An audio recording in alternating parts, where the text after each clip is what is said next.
happy odd year's nick to y'all. The whiskey's flowing and the party's braw. Who'd have thought it? 250 years young, they say, and time for another Hogmanay. Oh, please, allow me to introduce myself and my story to you I'd like to tell. My name is Rabbie Burns. You may have heard of me in some of my turns. Poems, songs, you ken the stuff. I had a bit of success in my short puff. Aye, I was well kent for my work, and if you don't think I'm bragging, I was also well kent for doing lots of drinking. I tell you what, since you're all here, I'll tell you all about it for the end of the year. I've got about an hour before the actual bells. I could fit in a fair few interesting tales. Not everything you understand, but I'll do what I can. I've only got an hour and I'm a very busy man. A good place to start, to begin, at the beginning. You'll need to pay attention, you're going to meet a lot of women. I'm going to take you back to the Shire of Ayr, for you see my ma and pa both resided there. We're going back 250 years in time to the year of our Lord 1759. So, prepare yourselves, my lads and lasses, to see my life before you as it passes. I'll try to give you all the best bits, a bit like a Burns' greatest hits. Oh, would some power the gift to give us, to see ourselves as others see us.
To you. my lass. I vow in protest that you care nae for me, and whilst ye may likely my beauty away, but love me and never but joking may be. For fear that she'll wile your fancy frae me, for fear that she'll wile your fancy frae me. Oh, whistle and dial, come to you, my lad. Oh, whistle and dial, come to you, my lad. No feather and don't should get mad. Oh, whistle and dial, come to you, my lass.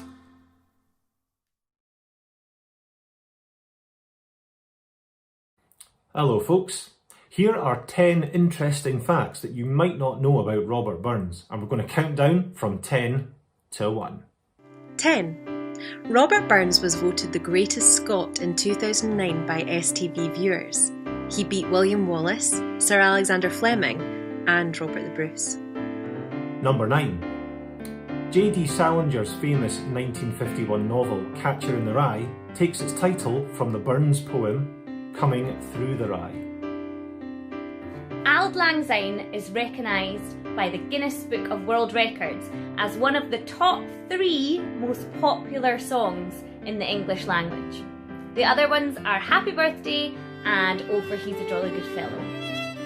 Music legend Bob Dylan, when asked for the source of his greatest creative inspiration, selected Burns' 1794 song, Oh My Love is Like a Red, Red Rose. 6. Burns' work has appeared in hundreds of different television programmes and films. In at number 5, when Burns' body was exhumed in 1815 to be placed in a new mausoleum in Dumfries, a plaster cast was taken of his skull for study. They measured it and they discovered that Burns' skull was bigger than the average man's. Mr. Rabbie Burns was the first person to appear on a commemorative bottle of Coca-Cola in 2009. A miniature book of Burns' poetry was carried into orbit by astronaut Nick Patrick on a 2-week space mission in 2010, completing a 5.7 million mile round trip and 217 orbits of the Earth. 2. US fashion designer Tommy Hilfiger claims direct descent from Robert Burns. And in at number 1, after Queen Victoria and Christopher Columbus, Robert Burns has more statues dedicated to him around the world than any other non-religious figure.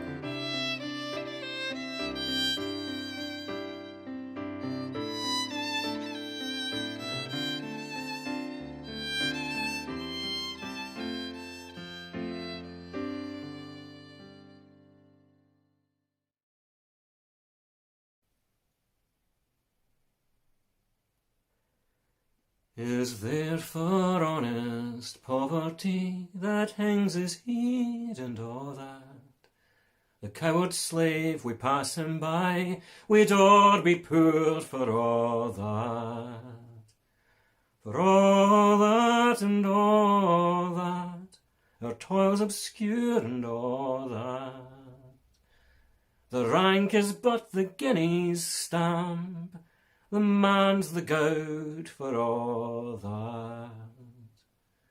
What though unhamely fare we dine, we're hodden grey and all that. Gie fools their silks, knaves their wine, a man's a man for all that. For all that and all that, their tinsel show and all that. The honest man, though e'er so poor, is king of men for all that. You see yon birkie called a lord, wha struts and stares and all that. Though hundreds worship at his word, he's but a coof for all that. For all that and all that, his ribboned star and all that. The man who independent mind, he looks and laughs at all that. A prince can mak a belted knight, a marquis duke and all that, but an honest man's aboon his might, guid faith he mauna fa that. For all that and all that, their dignities and all that. The pith o' sense and pride o' worth are higher rank than all that. So let us pray that come it may, as come it will for all that sense and worth o'er all the earth may bear the grief for all that.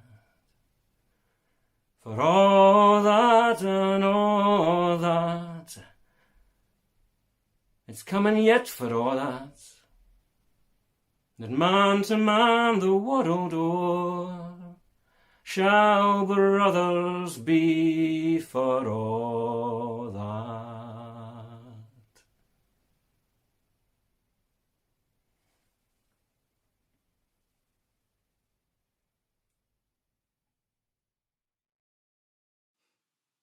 Wee, sleekit, coorin' timorous beastie, oh, what a panic's in thy breastie! Thou needna start awa sae hasty, wi' bicker and brattle. I would be laith to rin and chase thee wi' murder and pattle. I'm truly sorry man's dominion has broken nature's social union, and justifies that ill opinion, which makes thee startle at me, thy poor earth-born companion and fellow mortal. I doubt na whiles, but thou may thieve. What then, poor beastie? Thou mun live. A day my icker in a thrave's a small request. I'll get a blessing with a leave and never missed. Oh, thy wee bit housey too in ruin. Oh, it's silly was, the winds are strewn, and Nathan now to big and newn, a foggage green. Oh, and bleak December's winds ensuing, baith snell and keen. Thou saw the fields laid bare and wast, and weary winter coming fast. And cosy here, beneath the blast, thou thought to dwell till crash, the cruel coulter passed out through thy cell. That wee bit heap o' leaves and stibble has cost thee mony a weary nibble. Now thou's turned out for all thy trouble. But house or hold, to thole the winter's sleety dribble, and Cranrich called. But Mousie, thou art no thy lane. Improving foresight may be vain. The best laid schemes o' mice and men gang after gley, and Leah's naught but grief and pain for promised joy. Still, thou art blessed compared wi' me. The present only toucheth thee. But I backward cast my ee on prospects drear, and forward, though I canna see, I guess and fear.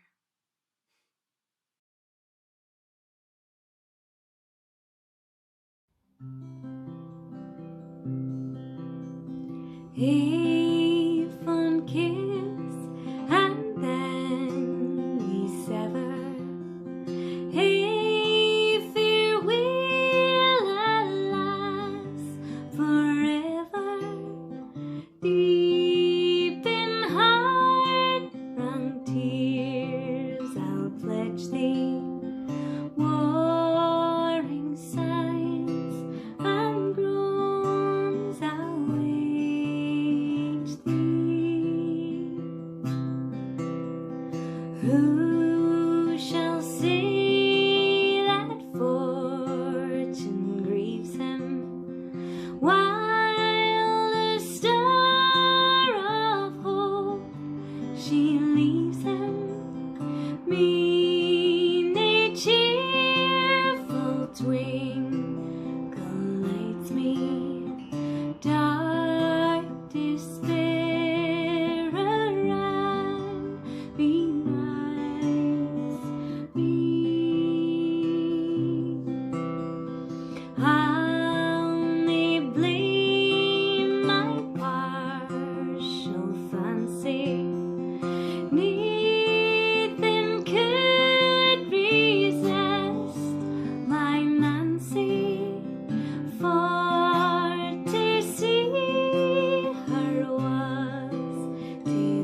we would have been broken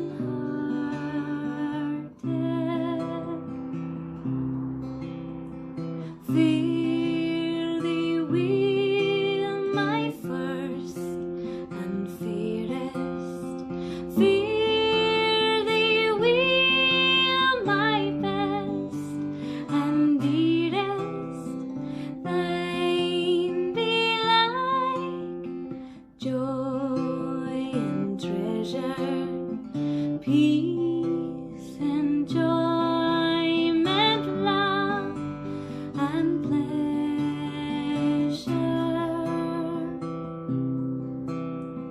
He fond kiss and then we sever.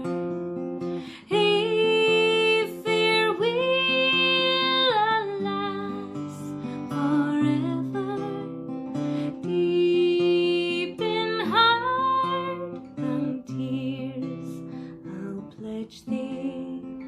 Warning signs and groans, I'll wage thee.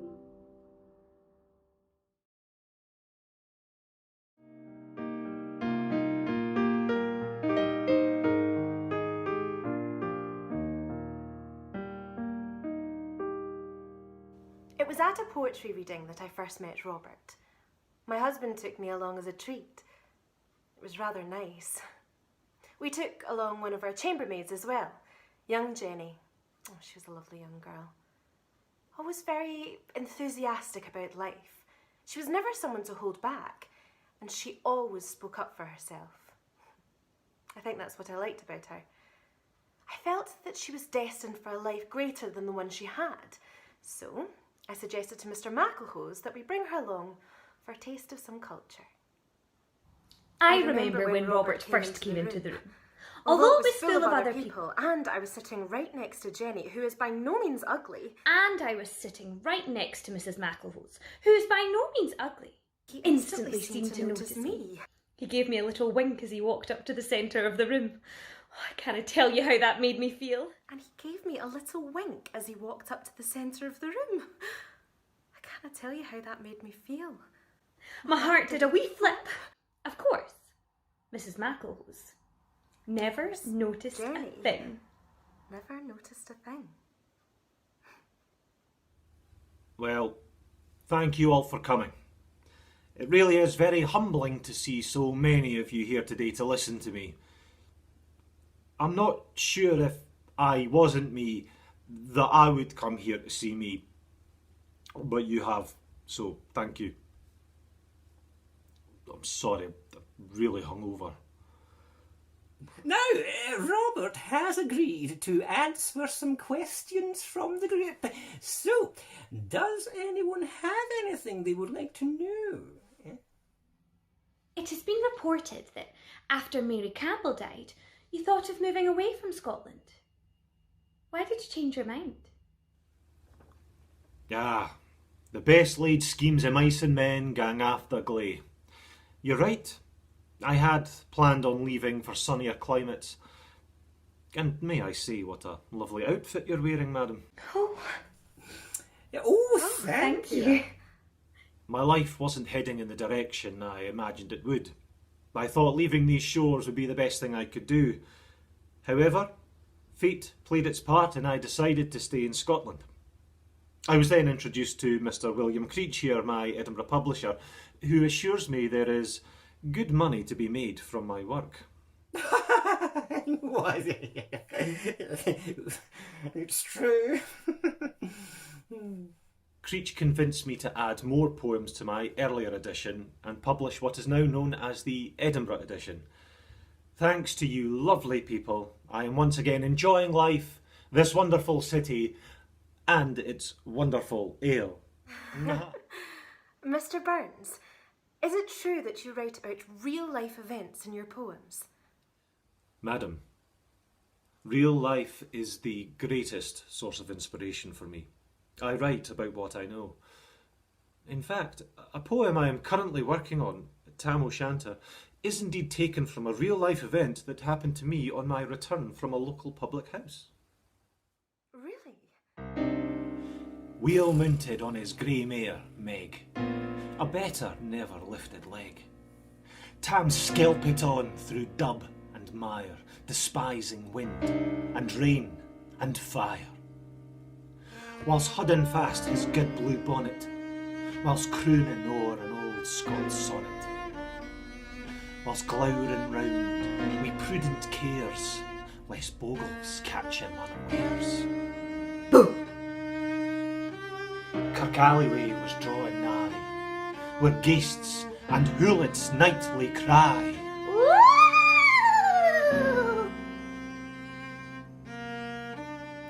By this time he was crossed the ford, where in the snaw the chapman smoored, and past the Burks and Meeklestein, with drunken Charlie Brack's neck bane. And through the winds and by the cairn, where hunters found the murdered bairn. And near the thorn, aboon the well, where Mungo's mother hanged hersel.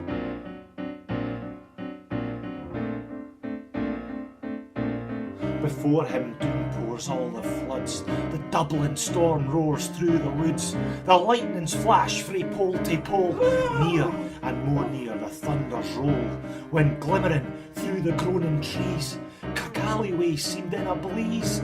Through ilka bore the beams were glancing, loud resounded mirth and dancing. Warlocks and witches in a dance, nae cotillion bred new frae France, but hornpipes, jigs, strathspeys and reels put life and metal in their heels. A winnock bunker in the east, there sat Auld Nick in shape of beast, a towsy tyke, black, grim and large, to gie them music was his charge. He screwed the pipes and gart them skirl, the roof and rafters all did dirl. Coffins stood round like open presses that showed the dead in their last dresses, and by some devilish cantrip slight, each in its cold hand held a light, by which heroic Tam was able to note upon the Haley table a murderer's banes. I think perhaps we should be moving on now. Well done. He's right, I'm afraid. This is all very nice, but we're wasting valuable drinking time. That didn't happen to you. My dear lady, many strange things happen on the way home from public houses. Who knows? Maybe after a few jars of the Jolly Judge's finest ale, you may have a strange experience yourself, Miss... Macklehose. Mrs. Macklehose. Mrs. That is a shame indeed.